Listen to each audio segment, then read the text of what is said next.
우리 하나님의 말씀 함께 보시겠습니다. 오늘 우리에게 주시는 하나님의 말씀은 신약성경 사도행전 5장 40절에서 42절까지 있는 말씀입니다. 신약성경 195페이지 정도쯤에 있습니다. 사도행전 5장 40절, 41절, 42절 말씀, 우리 주신 말씀 같은 목소리로 받들어 봉독합니다. 시작. 그들이 옳게 여겨 사도들을 불러들여 채찍질하며 예수의 이름으로 말하는 것을 금하고 놓으니 사도들은 그 이름을 위하여 능력받는 일에 합당한 자로 여기심을 기뻐하면서 공회 앞을 떠나니라. 그들이 날마다 성전에 있든지 집에 있든지 예수는 그리스도라고 가르치기와 전도하기를 그치지 아니하니라. 아멘.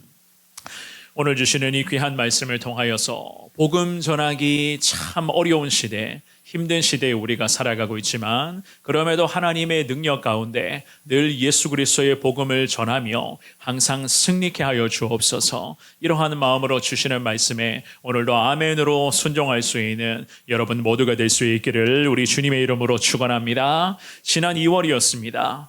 저 아프리카의 동쪽 섬나라인 마다가스카르라는 나라에서 의료 선교사로서 예수 그리스도의 복음을 전하고 계시는 한국인 두 분의 선교사님들, 이 마다가스카르라는 나라에서 복음 전하시는 한국인 두 분의 선교사님들이 현지 그런 강도들의 공격을 받아서 그 자리에서 피살되셨습니다. 순교하셨습니다.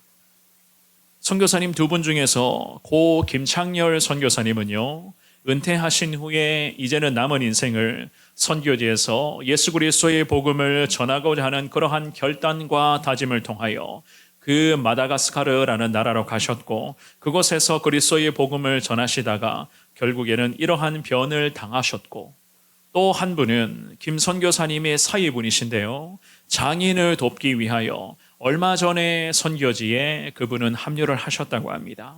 이 두 분이 마다가스카르라는 그 나라의 백성들에게 텃밭을 어떻게 가꾸는지, 텃밭을 가꾸는 방법도 가르쳐주며 침술과 의술 등을 통하여서 그리스도의 복음을 전하게 되는, 그야말로 현지인들과 같이 생활을 하면서 예수 그리스도의 사랑을 나누어주는 이러한 선교 사역을 하시다가 이러한 변을 당하게 되었다는 그 소식을 듣게 되었습니다. 선교사님 두 분께서 뿌려놓은 복음의 씨앗이 마다가스카르라고 하는 그 작은 섬나라 가운데 아름다운 구원의 열매로 맺혀지기를 소망하면서 순교자의 피는 반드시 거룩한 영광의 기적으로서 이어지는 것임을 우리 성도님들 확신하며 날마다 그리스도의 그 거룩한 은혜가 우리 선교사님들을 통해서 세계 열방 가운데 더 풍성하게 전해지기를 원하는 마음으로 우리는 늘 기도해야 될 줄 믿습니다. 특별히 우리 한국교회 믿음의 성도들이 절대로 잊어서는 안 될 부분이 있죠. 그것은 무엇인가 하면 마다가스카르의 두 분의 선교사님들께서 생명 다해 그 나라와 민족을 섬기시고 예수 그리스도의 복음을 전하셨던 것처럼 우리 한국교회도 수많은 선교사님들의 희생과 순교의 피를 품고 있는 나라, 그러한 나라가 바로 우리 대한민국임을 믿습니다. 특별히 조선시대 말기에 참 어지럽고 어려운 그 시대적 상황 속에서 게다가 일체의 그러한 침략 때문에 참 고통의 시간을 보내고 있었던 우리 민족을 향해서 조선 땅에 많은 선교사님들이 예수의 복음을 들고 이 나라를 오셨습니다. 선교사님들의 그런 박해와 괴롭힘, 또한 풍토병이라고 하는 여러 가지 많은 어려움의 환경 속에서도 조선 땅을 밟으신 수많은 선교사님들은 목숨 바쳐 예수의 복음을 전하시며 그리스도의 그 영광을 위해서 가는 곳마다 교회를 세우고 학교를 세우며 불쌍한 자들에게 그리스도의 사랑을 나누어주는 이 거룩한 선교 사역에 최선을 다했기 때문에 지금의 한국교회가 존재하고 있는 것이 아니겠습니까? 우리가 지금도 이렇게 좋은 환경 속에서 주님을 예배드리며 앞으로도 이 복음이 전해지는 거룩한 현장 가운데 하나님께서는 우리 교회와 그리고 우리 모든 성도님들에게 거룩한 복음이 전해지는 이 은혜의 현장 속에서 예수의 영광 소망하며 살아갈 것을 주님은 우리에게도 기대하고 계실 줄을 믿습니다. 다들 그러한 이야기를 합니다. 지금의 시대는 복음 전하는 것이 너무나 힘든 시대다.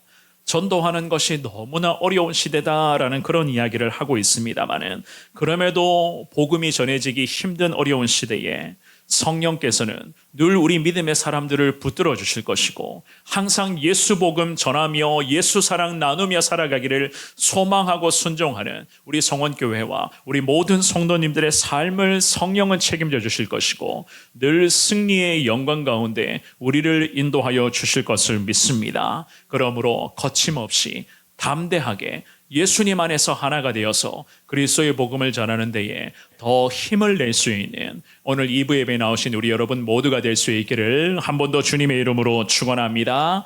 우리는 오늘 주시는 귀한 말씀을 통하여서 과연 복음을 전하기 힘든 시대에서 승리하려면 어떻게 해야 될 것인가, 하나님이 가르쳐 주시는 두 가지의 은혜를 한번 살펴보겠는데요. 그 두 가지 중에서 첫 번째입니다.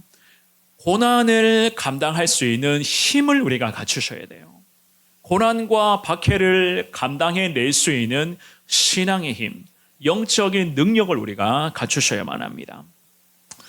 오늘 우리가 본문으로 정하 읽었던 이 귀한 말씀에서 사도행전의 저자였던 믿음의 사람 누가는 그 시대의 사도들이 예수님께서 항상 함께 하신다는 것을 사도들이 확신을 하면서 대제사장들을 비롯하여 그 시대의 종교 지도자들로부터 많은 어려움을 당하게 되는 그러한 모습들을 이 누가가 사도행전의 말씀을 통해서 상세하게 기록을 하고 있었는데요. 그 시대의 사도들과 특별히 예수 그리스도의 거룩한 제자들은요, 어려움과 박해까지를 다 감당하고 있었는데, 그 어려움과 수많은 박해와 핍박을 감당하고 있었던 이유는 그들이 전하고 있었던 예수 그리스도의 복음만이 한 사람을 변화시킨다, 그 가정을 변화시키고 나라와 민족을 살릴 수 있다는 확신이 있었기 때문에 하나님의 사도들과 예수님의 제자들은 그야말로 인생을 걸어놓고 그리스도의 복음을 전하는 데에 집중하고 있었습니다.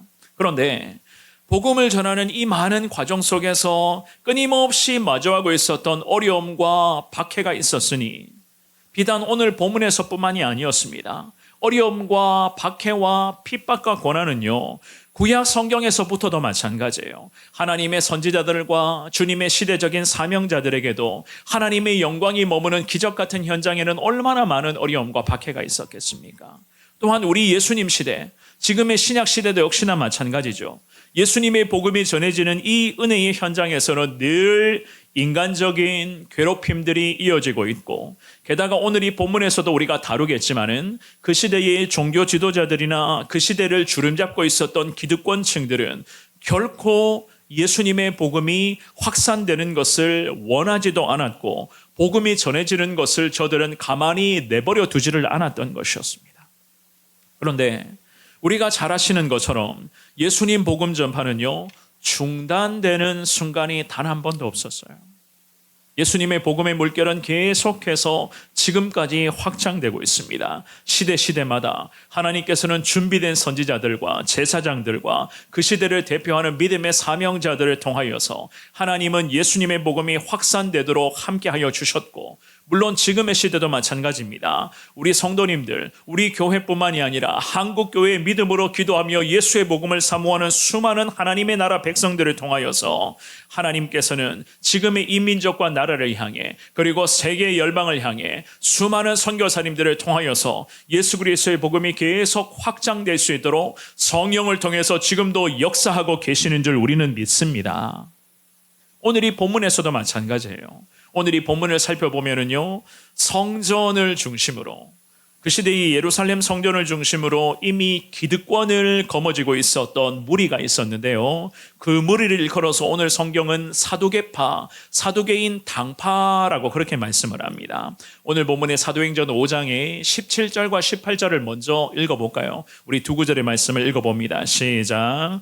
대제사장과 그와 함께 있는 사람, 즉 사두개인의 당파가 다 마음의 시기가 가득하여 일어나서 사도들을 잡아다가 옥에 가두었더니. 아멘. 그 시대의 기득권층인 사두개인 당파가 하나님의 사도들을 공격을 합니다. 복음을 전하고 있었던 예수님의 제자들을 공격하고 있었어요. 왜 공격을 했는가? 방금 읽어보신 이 말씀을 보시면 그들의 마음에는 시기가 가득했다라고 저들의 영적 상태를 분명하게 설명을 합니다. 그렇다면 왜 저들의 마음에 시기가 가득했을까요? 사도들을 중심으로 전해지고 있었던 예수님의 복음, 이 십자가 능력의 복음이 곳곳에 열매가 되어서 수많은 사람들이 구원의 감격을 누리게 되고 하나님께 돌아오는 기적 같은 은혜가 계속 임하고 있었습니다. 그러니 그 시대를 주름잡고 있었던 이 기득권층이었던 사두개파 사람들, 이 사두개인들이 봤을 때는 이것을 가만히 내버려 두면 자기가 거머쥐고 있었던 이 자기의 세력에도 뭔가 모를 문제가 생겨날 것이다 라고 하는 것을 저들이 감지하고 있었던 것이었습니다. 하나님의 사도들, 예수님의 제자들로 중심이 되었던 예루살렘 교회, 초대교회는 점점 더 성장하고 부흥하고 팽창하고 있었던 그러한 시대적인 상황이었어요. 그러니 이 자체를 못마땅히 여겼던 기득권 세력들인 사두개파들의 마음에는 당연히 시기, 미움, 질투가 넘쳐날 수밖에 없었습니다. 주체가 안 될 정도였어요. 그야말로 종교적인 시기심이라고 할까요? 그러한 시기심이 저들의 마음을 채우고 있었는데요. 결국에는 이 사두개파, 이 사두개인 당파들의 박해와 공격과 핍박이 예수님의 복음이 전해지는 데에 도화선이 되기를 시작을 합니다. 사도행전 5장의 19절과 20절 말씀, 우리 같은 목소리로 이 두 구절도 읽어봅니다. 시작. 주의 사자가 밤에 옥문을 열고 끌어내어 이르되 가서 성전에 서서 이 생명의 말씀을 다 백성에게 말하라 하매. 아멘. 사랑하는 여러분, 예수님의 복음이 전해지는 이 은혜의 현장에는 당연히 어둠의 영들의 공격이 있게 마련이에요. 우리 예수님 십자가 복음이 최고의 능력의 복음이신데 그 최고의 능력이신 십자가의 기적이 나타나는 은혜의 현장에 사탄이라는 존재가 막연히 가만히 지켜보고만 있을 리가 없잖아요. 그죠? 절대로 그러지 않습니다. 하나님께서는 지금 복음을 전하다가 억울한 누명을 뒤집어 쓰고 감옥에 갇혀 있었던 하나님의 사도들을 위해서 주님은 천사를 보내주시면서 그들을 감옥에서 꺼내주셨어요. 그리고는 주님께서 이런 명령을 하십니다. 성전으로 가서 이 생명의 말씀을 백성들에게 말하라. 거룩한 예수님의 복음을 계속 백성들에게 말하라. 복음을 전하라고 주님이 명령을 하세요. 생명의 말씀은 복음을 의미하는데 그것도 성전에 가서 많은 사람들이 모이는 그 성전에 가서 다시 너희들의 입술로 너희들의 그 심령의 열정으로 예수 그리스도의 복음을 전하라는 거예요. 그야말로 복음이 전해지는 은혜의 현장은 하나님의 기적 같은 역사가 계속 승리의 영광으로 귀결되고 있었던 것이었습니다. 사도행전 5장의 24절과 26절까지 있는 말씀을 쭉 보시면은요, 성전 맡은 자들과 제사장들이 감옥문이 갑자기 열렸다는 소식을 들었습니다. 갑자기 감옥문이 열렸다는 소식을 듣고 염려되는 마음으로 하나님의 사도들, 성전에서 복음을 전하고 있었던 사도들을 다시 잡아왔어요. 그런데 문제가 되는 것이 하나가 있었으니 백성들의 시선이 두려웠습니다. 우리 식으로 이야기를 하면 여론이 두려웠다는 거예요. 그래서 그러한 감옥을 맡은 사람들과 그런 제사장들이 강제로 하지를 못했다. 26절 말씀에 보면 성경은 당시의 상황을 이렇게 설명을 하고 있거든요. 강제로 하나님의 사도들을 다시 집어넣는 데에 저들이 큰 부담을 느끼고 있었다는 거예요. 이것은 무엇을 의미하는가 하면 예수님의 복음을 전하는 이 모든 과정에서 당하게 되는 고난과 박해는 있습니다. 어려움이 있다는 이야기예요. 그런데 이러한 어려움이 있지만은 하나님께서는 복음을 전하는 믿음의 사람들을 반드시 책임져 주신다는 것, 주님이 붙잡아 주신다는 것, 어려움과 고난과 박해는 있지만 그 모든 것을 이겨내고 예수 복음 전하는 사람들이 승리할 수 있도록 하나님께서는 성령을 통해서 주님께서는 은혜를 더하여 주시는 것을 우리에게도 알려주시는 거예요. 십자가 능력 붙잡으라. 예수 그리스도의 복음을 의지하며 그 복음을 나누는 삶에 더 최선을 다해서 살아가라. 태신자들을 위해서 기도하며 다시 우리는 예수 그리스도의 복음을 우리 태신자들에게, 가장 가까이에 있는 가족들과 자녀들과 내 주변 사람들에게 예수 그리스도를 다시 전하게 되겠지만, 여러 가지 많은 고난과 핍박이 있더라도 반드시 복음 전하는 자들을 하나님은 책임져 주시고 이기게 하신다는 것을 우리에게도 가르쳐 주신 것을 믿습니다. 당시 시대에 백성들은요, 예수님 복음에 대한 확신이 있었습니다. 우리 예수님께서는 십자가에서 죽으셨는데 3일 만에 다시 살아나셨잖아요. 그 십자가의 고귀한 죽음과 찬란한 부활의 영광을 다 이룩하신 예수님이신 것을 그 시대의 백성들도 이미 다 알고 있었어요. 그것을 확신하고 있었습니다. 왜냐하면 하나님의 사도들과 예수님의 제자들이 전하고 있었던 복음은 그야말로 예수 그리스도의 십자가 복음의 능력인 것을 저들은 목격했기 때문이었습니다.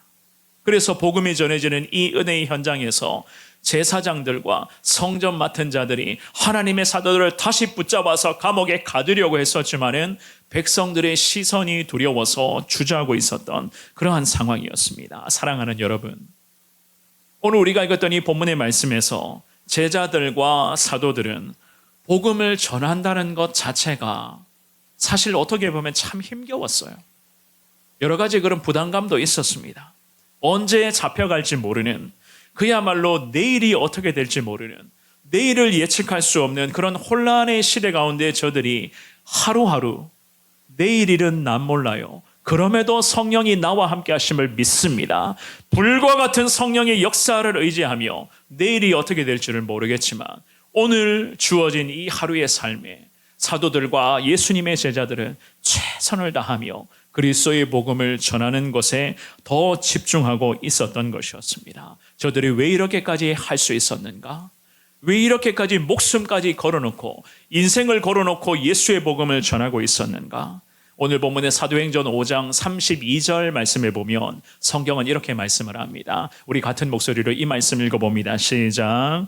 우리는 이 일의 증인이요 하나님이 자기에게 순종하는 사람들에게 주신 성령도 그러하니라 하더라. 아멘. 사도들과 예수님의 제자들은 복음 전파의 정당성과 예수님의 복음을, 왜 복음이 필요하고 왜 예수의 복음을 우리가 계속 전해야 되는가에 대한 당위성을 이 말씀에서 분명히 말씀을 합니다. 십자가에서 다시 살아나신 예수님을 자기들이 직접 목격했다는 거예요.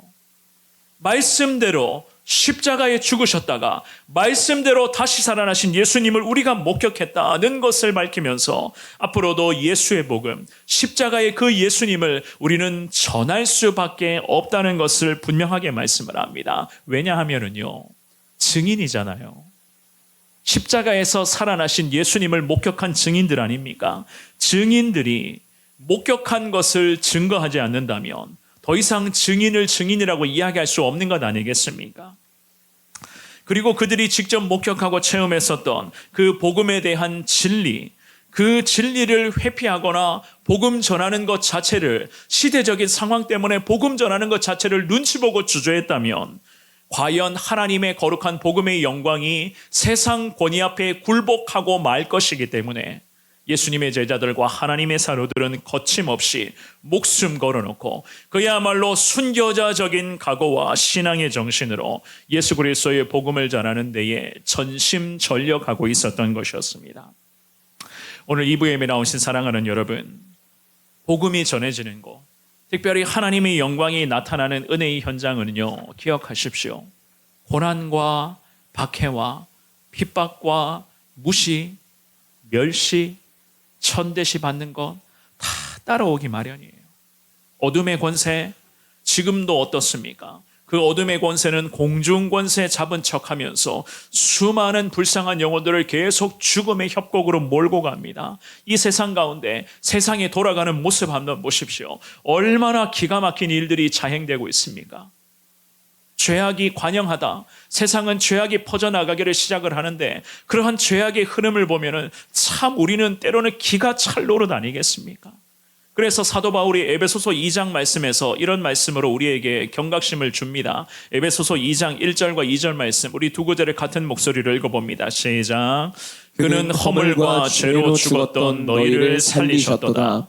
그때에 너희는 그 가운데서 행하여 이 세상 풍조를 따르고 공중의 권세 잡은 자를 따랐으니 곧 지금 불순종의 아들들 가운데서 역사하는 영이라. 아멘. 그분은 곧 예수 그리스도는 허물과 죄로 죽을 수밖에 없었던 우리를 살리셨다고 말씀을 해요. 그러면서 그때의 2절 말씀, 그때라고 하는 것은 예수 그리스도를 만나기 전입니다.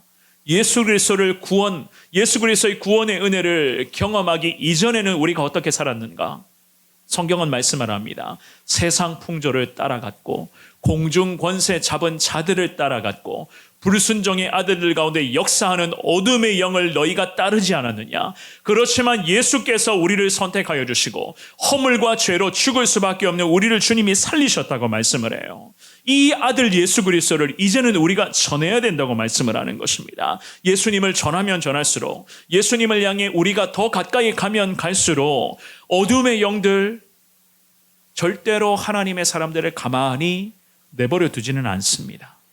어떻게 해서든지 우리의 신앙을 끌어내리려고 할 것이고 우리가 세상 가운데 죄악 가운데 다시 몰아가도록 어둠의 영들은 우리를 계속해서 공격할 것이라 생각을 합니다. 그러나 사랑하는 여러분, 우리에게는 살아계신 하나님이 오늘도 함께 하시고 내일도 함께 하시고 천국 가는 그 순간까지 함께 하실 줄을 믿습니다. 그분이 우리 모두를 최종 승리의 영광의 그 은혜로운 순간까지 성령을 통해서 인도하여 주실 줄을 믿습니다. 그래서 고린도전서 15장 말씀에서 하나님은 바울을 통해서 이런 격려의 말씀을 우리에게도 하시는데요. 고린도전서 15장 57절과 58절의 말씀, 우리 두 구절의 말씀 같은 목소리로 읽어봅니다. 시작. 우리 주 예수 그리스도로 말미암아 우리에게 승리를 주시는 하나님께 감사하노니 그러므로 내 사랑하는 형제들아 견실하며 흔들리지 말고 항상 주의 일에 더욱 힘쓰는 자들이 되라. 이는 너희 수고가 주 안에서 헛되지 않은 줄 알미라. 아멘.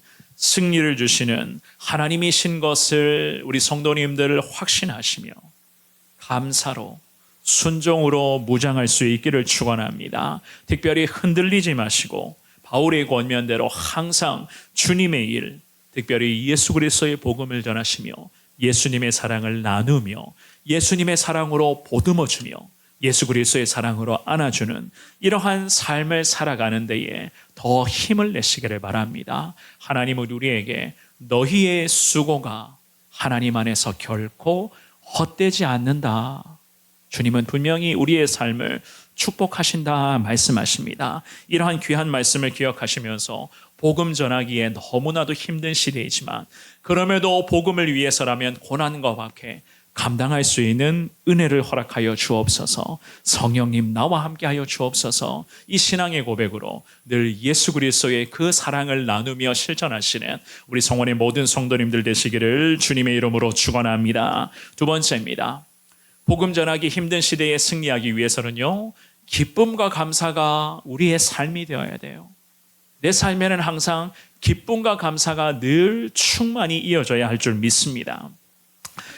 계속 예수님의 복음을 전하고 있었던 하나님의 사도들과 주님의 제자들에게는 여전히 많은 어려움이 늘 이어지고 있었습니다. 오늘 본문의 사도행전 5장의 33절 말씀 한번 볼까요? 33절을 읽어봅니다. 시작. 그들이 듣고 크게 노하여 사도들을 없이 하고자 할세. 아멘. 이 제사장들과 기득권층의 사람들이 우리가 이 일의 증인이요, 우리가 예수 십자가에 죽으셨다가 다시 살아나신 주님을 목격했습니다 라고 복음을 전하고 있었던 그 복음을 듣고서는 기득권층들과 제사장들과 그 시대의 종교 지도자들이 크게 노하여서 다시 사도들을 없애야 되겠다, 저들을 잡아서 감옥에 갇히는 것이 아니라 아예 그냥 죽여야 되겠다라는 이 생각을 하기를 시작을 합니다. 그런데 우리 하나님께서는 예수 그리스도의 복음을 위해서 그야말로 순교적인 각오로서 무장하고 있었던 하나님의 사도들과 예수님의 제자들을 위해서 본격적으로 하나님이 일하기를 시작을 하셨는데요. 우리 하나님의 일하심, 하나님의 기적이 어떻게 나타났는지 한번 볼까요? 34절과 35절 말씀 한번 보여주십시오. 사도행전 5장 34절 35절 두 구절을 읽어봅니다. 시작. 바리새인 가말리엘은 율법 교사로 모든 백성들에게 존경을 받는 자라. 공회 중에 일어나 명하여 사도들을 잠깐 밖에 나가게 하고 말하되 이스라엘 사람들아 너희가 이 사람들에게 대하여 어떻게 하려는지 조심하라. 아멘. 하나님은 준비된 사람 바리새인의 가말리엘이라는 사람을 주님이 갑자기 보내주십니다. 이 가말리엘이라는 사람은 어떤 사람이었는가? 우리 성도님들은 아실 거예요. 율법 학자였고 그 시대의 율법계에서는 거의 고문 역할을 하고 있었던 그러한 중요한 입지를 가지고 있었던 사람이 바로 34절의 바리새인 가말리엘이었습니다. 이 사람은요, 오랫동안 율법의 그러한 문제를 다루고 있었고, 사내들인 공회에 몸담기도 했었고, 때로는 공회의 의장으로서의 그런 역할을 하기도 했었던 그야말로 그 시대의 리더십과 명망이 있었던 지도자였습니다. 게다가 우리가 잘 알고 있죠. 사도 바울이라는 이 사람이 가말리엘의 문화에서 어릴 때부터 율법 교육을 받았다고 성경은 말씀했거든요. 그 가말리엘, 바울에게 율법을 가르쳐 주었던 율법 스승이 바로 지금의 이 34절의 가말리엘이었습니다. 사도행전 22장 말씀에 보면 바울이 직접 이런 이야기를 하거든요. 사도행전 22장 3절 우리 같이 읽어봅니다. 시작. 나는 유대인으로 길리기아 다소에서 났고 이 성에서 자라 가말리엘의 문화에서 우리 조상들의 율법에 엄한 교훈을 받았고 오늘 너희 모든 사람처럼 하나님께 대하여 열심히 있는 자라. 아멘. 자, 이런 가말리엘을 하나님께서는 지금의 이 어려운 상황 속에서 보내주셨습니다. 우리 하나님, 위기 가운데에 목숨이 끊어질 수 있었던 이런 어려움을 마주했던 사도들과 예수님의 제자들을 위해서 가말리엘을 통해서 기적을 베푸시기를 시작을 하시는데요. 이 가말리엘이 공회원들, 당시 기득권층들에게 합리적인 조언을 하기를 시작을 해요. 그 합리적인 조언이 오늘 사도행전 5장의 35절에서부터 39절 말씀에 쭉 기록되어 있습니다. 대략 이런 내용이었어요. 드다라고 하는 이름을 가진 사람과 갈릴리 출신의 유다라는 이 사람들이 있었는데 드다와 유다가 그 시대에 거짓 메시아 운동을 펼치기를 했었습니다. 그 거짓 메시아 운동이 펼쳐졌는 그 순간이 있었는데 가말리엘은 어떻게 이 상황을 해석하는가 하면 예수님에 대한 저들, 제자들과 사도들의 저 복음의 가르침도 만약에 사람에게서 난 가르침이라면 언젠가는 시간이 지나면 그냥 내버려두면 저들도 사라지게 될 것이다 라는 해석을 했어요. 드다와 갈릴리의 유다가 거짓 메시아 운동을 펼쳤는데 시간이 지나니까 이거 가짜거든요. 시간이 지나니까 어느 순간인가 없어져 버렸단 말이에요. 그것을 예를 들면서 갈릴리의 그러한 그 가말리엘의 그러한 율법 스승이 그 시대의 기득권층들에게 이러한 합리적인 조언을 하면서 사람에게 났으면 저 예수의 복음의 가르침이 사람에게서 났으면 그냥 내버려두면 시간 지나면 사라진다. 그런데 이런 해석도 해요. 만약에 저들이 전하는 예수 십자가 복음이 하나님에게서 났다면 사람이 결코 무너뜨릴 수 없다는 것을 이야기를 하면서 그것을 즉 복음을 전하는 것을 저들이 막는다면 너희들이 하나님을 대적하는 것이다 라고 하는 율법 스승다운 해석을 통해서 당시에 격앙되어 있었던 대제사장들과 사두개인 당파들과 기득권층들에게 이런 이야기를 하면서 그 시대의 사람들을 가말리엘이 진정을 시키기 시작을 해요. 전혀 예상하지 못한 일이 발생하기를 시작을 하죠. 이것은 그야말로 사랑하는 여러분, 하나님이 하시는 것이었습니다. 하나님이 베푸신 기적이었어요. 당시의 사도들과 예수님의 제자는 그야말로 사형당하게 되었던 그러한 상황이었거든요. 그런데 가말리엘이라고 하는 이 율법 스승이 나타나서 합리적인 조언을 하면서 그 시대의 기득권층들의 분노를 잠재웠습니다. 그리고는 사형을 면하게 했고 채찍을 몇 대 맞고 풀려나도록 하나님께서는 기적을 베풀어 주셨습니다. 그 내용이 오늘 본문의 40절에서 이렇게 말씀을 합니다. 우리 한 번 더 5장 40절의 말씀 읽어봅니다. 시작. 그들이 옳게 여겨 사도들을 불러들여 채찍질하며 예수의 이름으로 말하는 것을 금하고 놓으니. 아멘. 가말리엘로부터 합리 조언을 들었어요. 이 조언을 들어보니 정말 그렇거든요. 이것이 만약에 하나님이 하시는 것이면 우리가 막아서는 우리에게 재앙이 임할 거라고 생각을 합니다. 그래서 40절에서 그들이, 기득권층들이 옳게 여기면서 하나님의 사도들과 예수님의 제자들을 불려 들어놓고서는 사형시키려고 했는데 어떻게 했다고요? 채찍질을 몇 대 하면서 너희들 이제라도 예수 이름으로 말하는 것, 복음을 전하는 것을 금하라 라고 조언을 하면서 풀어줘 버렸습니다. 이 모든 것 다 하나님이 하시는 거예요. 예수 그리스도의 거룩한 복음을 전하는 믿음의 사람들 하나님이 어떻게 하신다고요? 책임져 주신다는 거예요. 승리케 하도록 인도하여 주신다는 그 하나님의 놀라우신 은혜. 그렇습니다. 복음을 전하는 것 참 만만치 않아요. 예나 지금이나 예수님의 복음이 전해지고 그 복음의 능력이 기적으로 이어지는 은혜의 현장은요, 늘 어려움이 따라오기 마련입니다. 우리 성도님들도 마찬가지죠. 기도하면서 우리 태신자들에게 전도하기를 우리가 지금도 집중하고 있잖아요. 매주 화요일, 목요일, 토요일 오전 10시부터 교회 앞마당에서 우리 전도 팀원들이 날마다 예수 그리스도의 복음을 전하고 있고, 주일이 되면 함께 식사하고 나서 온 성도들이 교회를 중심으로 각 지역에 퍼져서 그리스도의 복음을 전하는 전도 사역에 우리가 매진하고 있는 것 아니겠습니까? 그런데 그 전도 현장에서 일어나는 이야기들을 잘 들어보면 사실 어려움이 참 많이 있다는 것을 우리가 잘 알고 있습니다. 게다가 우리 태신자들, 가장 가까이에 있는 가족들과 자녀들에게 그리스도의 복음을 전하며 다시 신앙생활을 시작해야 되지 않느냐, 교회에 같이 가서 예배 드려야 되지 않느냐라고 전도를 하면은 여러 가지의 그런 핍박과 참 원성이 우리 가운데 계속 들려옵니다. 그럴 때마다 전도하는 내게는요, 마음이 좀 힘들어요. 쉽지만은 않습니다. 그런데 쉽지만은 않은 여러 가지 많은 이유가 있겠지만 가장 심각한 이유가 뭔지 아십니까? 결국에는 내가 문제라는 거예요. 내가 문제. 내 안에 일어나고 있는 영적인 전쟁. 오늘도 우리가 기도하면서 담대하게 예수 복음 전하며 나아가기를 원하고 있는 나라고 하는 이 존재를, 나를 어둠의 권세는 절대 가만히 놔두지 않습니다. 게다가 지금의 시대적인 상황도 한몫하고 있습니다. 이러니 예수님의 복음을 전하며 전도하는 것이 참 어려워요. 물론 이러한 어려움과 여러 가지 신앙적인 갈등은요, 우리뿐만이 아니죠.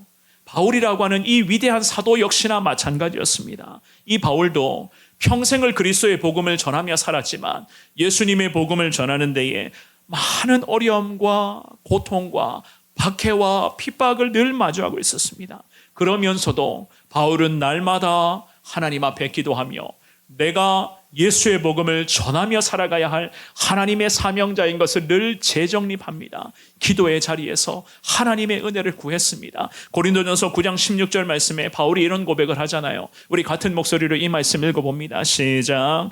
내가 복음을 전할지라도 자랑할 것이 없으면 내가 부득불 할 일임이라.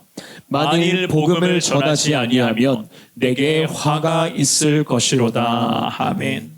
내가 복음을 전하고 있지만 이것이 내 자랑이 아니라는 거예요. 이것은 그저 하나님 내게 맡겨주신 하나님의 사명이기에 내가 부득불 이 복음을 전하는 것에 오늘도 목숨 걸어놓고 최선을 다합니다. 만약에 내가 복음 전하는 것을 게을리한다면 내게 오히려 화가 생겨날 것이기에 이 바울 사도는 그리스도의 복음을 전하면서 많은 고난과 핍박이 있었지만은 그럼에도 함께 하시는 성령을 의지하며 오늘도 예수 십자가 거룩한 이 길만을 사모하며 달려갔었던 믿음의 사람이었습니다.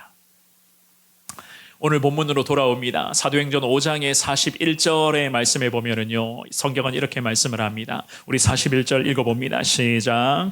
사도들은 그 이름을 위하여 능력받는 일에 합당한 자로 여기심을 기뻐하면서 공회 앞을 떠나니라. 아멘. 사도들과 예수님의 제자들은 예수님의 이름을 위하여, 특별히 복음을 위하여 능력받는 것을 괜찮다고 여깁니다. 합당하다고 여겨요. 그런데다가 41절의 마지막에 보시면 기쁨으로까지 여기면서 공회를 떠나가게 되었다. 성경은 그렇게 말씀을 합니다. 사도들과 예수님의 제자들이 이렇게까지 능력받고 체포당하여 매를 맞기까지 했는데 왜 이것을 기쁨으로 여겼을까요? 저들에게 복음에 대한 확신이 있었기 때문이었습니다. 예수 복음만이 한 사람을 변화시킬 수가 있고, 예수 복음만이 가정을 변화시키고, 예수 복음만이 도시와 나라와 민족을 변화시킬 수 있다는 그 확신이 있었기 때문에 사도들과 제자들은 목숨 걸어놓고 복음을 전하는 데에 매를 맞는 이 아픔도 있었지만 그럼에도 기쁨으로 여기면서 복음을 전하였다. 성경은 그렇게 말씀을 합니다. 42절 말씀 한번 읽어볼까요? 우리 같은 목소리로 오늘 본문의 마지막 구절 42절 말씀을 읽어봅니다. 시작. 그들이 날마다 성전에 있든지 집에 있든지 예수는 그리스도라고 가르치기와 전도하기를 그치지 아니하니라. 아멘. 사도들은 풀려났습니다. 풀려난 후에도 예수 그리스도의 복음을 전하는 데에 절대로 세상과 타협하지 않았습니다. 그렇다고 시대적인 분위기 살피지도 않았습니다. 주변 사람 눈치 보지도 않았습니다. 오히려 그들은 어떻게 했다고요? 날마다, 성경은 날마다 말씀을 해요. 성전에서, 가정에서 예수님이 그리스도인 것을 저들은 가르치고 전도하기를 그치지 않았다. 최선을 다하였다. 성경은 사도들과 제자들의 순종을 이렇게 말씀하고 있습니다. 그렇다면 오늘 2부 예배에 나오신 사랑하는 여러분, 사도들과 그리고 베드로를 포함한 이 예수님의 제자들은 어떻게 이렇게까지 했었을까요? 이들도 사실 우리와 똑같은 성정을 가진 사람 아닙니까? 연약한 인간 아니겠어요? 그런데 어떻게 이들이 이렇게까지 복음을 위해서 순종할 수 있었는가? 도대체 이 사도들과 예수님의 제자들은 어떤 능력을 갖추었기에, 저들의 믿음은 어떠한 믿음이었기에 이렇게까지 인생을 걸어놓고 목숨 바치는 각오로서 순종할 수 있었는가? 우리도 물론 마찬가지죠. 주님이 함께 하심을 우리가 믿고 있습니다. 그런데 우리는요, 어떻습니까? 저나 여러분들의 모습과 오늘 성경에서 말씀하시는 사도들과 예수님의 이 제자들의 모습을 우리가 한번 비교해 보자면, 사실 저도 마찬가지지만 우리 성도님들, 이 사도들과 제자들의 모습에 비하면 우리는 사실 형편없거든요.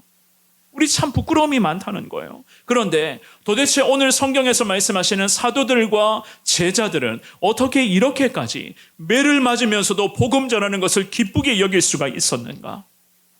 제가 이 질문을 고민하고 또 고민하다가 오늘 본문의 32절의 말씀을 통해서 제가 하나님의 마음을 알게 되었습니다. 우리 사도행전 5장 32절 말씀, 우리 한 번 더 이 말씀을 같은 목소리로 읽어봅니다. 시작.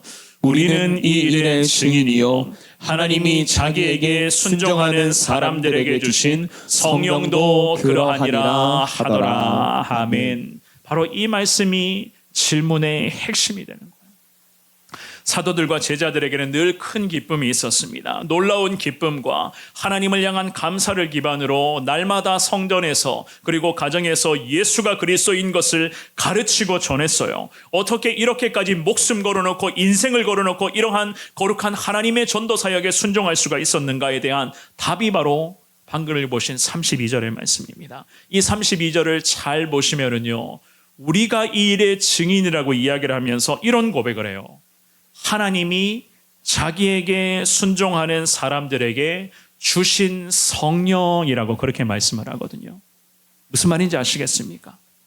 사도들과 제자들이 목숨 걸어놓고 인생을 바치면서까지 매를 맞는 것을 기쁨으로 여기면서까지 예수의 복음을 전합니다. 왜 이렇게까지 예수의 복음을 전했을까? 자기에게 순종하는, 즉 하나님께서는 하나님의 뜻에 순종하는 사람들에게 성령을 주셨다는 거예요.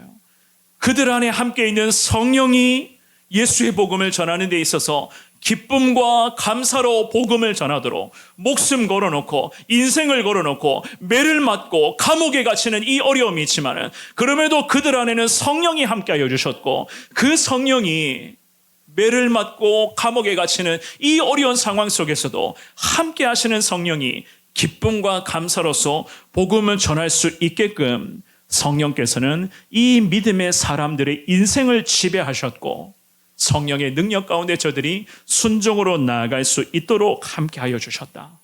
결국에는 저들과 함께 하시는 성령으로 말미암아 이 사도들과 예수님의 제자들은 매를 맞고 감옥에 갇히기도 했지만 그럼에도 예수 그리스도의 복음을 전하는 데에 인생을 걸어놓고 목숨 바쳐 감사와 기쁨으로 순종할 수가 있었다. 성경은 그렇게 말씀을 합니다.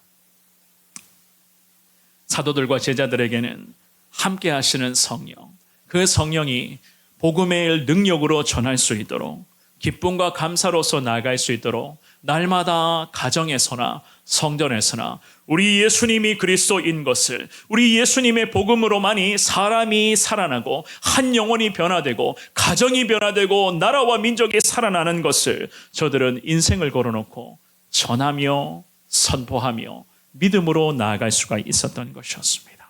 함께 하시는 성령께서 늘 저들을 지배하였기 때문에 성령이 이끌어 가시는 대로 믿음의 사람들은 끝까지 순종으로 승리했다는 그 귀한 사실. 말씀을 정리하겠습니다. 우리가 사는 시대는요, 제가 괜히 드리는 말씀은 아닙니다만은 정말로 복음을 전하는 것이 너무나 어려운 그러한 시대입니다. 물론 사도행전, 오늘이 성경에서 말씀하시는 물리적인 박해는 아직은 우리 가운데 없지만은 정신적인 박해라고 할까요? 전도하고 기도하는 내 삶에 있어서 우리를 향해서 정신적인 박해는 이루 말로 표현할 수 없을 정도로 심하게 우리 가운데 계속 나타날 것입니다. 그럼에도 박해와 고난, 앞으로도 우리가 마주하게 되겠지만은 그 박해와 고난마저도 이겨낼 수 있는, 믿음으로 극복할 수 있는 성령의 힘을 하나님 우리 가운데 허락하여 주옵소서. 주님 앞에 두 손 모아 기도하며 나아갈 수 있기를 주의 이름으로 축원합니다. 그리고 성령께서 나와 함께 하실 때는요, 고난과 박해가 있어요. 전도하고 예수 복음 전하며 하나님의 영광을 위한 삶을 살아가면 어려움이 많이 있을 겁니다. 주변 사람들의 핍박이 있고 때로는 사람이 미워지게 되는 그런 아픔의 시간을 마주할 때도 있을 거예요. 그럼에도 나와 함께 하시는 성령이 내 삶을 인도하실 때에 하나님은 그 미움과 아픔과 박해마저도 기쁨과 감사로 나아갈 수 있도록 성령은 우리를 만지시고 우리에게 큰 은혜를 앞으로도 더하여 주실 줄 믿습니다. 예수 복음 위에서 살아가는 사람, 하나님 반드시 책임져 주십니다. 하나님 반드시 이기도록 역사하여 주실 줄 믿습니다. 이러한 은혜를 소망하시면서 복음 전하기 힘든 시대에 살아가지만 그럼에도 하나님과 함께 나와 함께 하시는 성령을 의지하며 늘 승리하시는 우리 사랑하는 모든 성도님들 되시기를 우리 주님의 이름으로 축원합니다.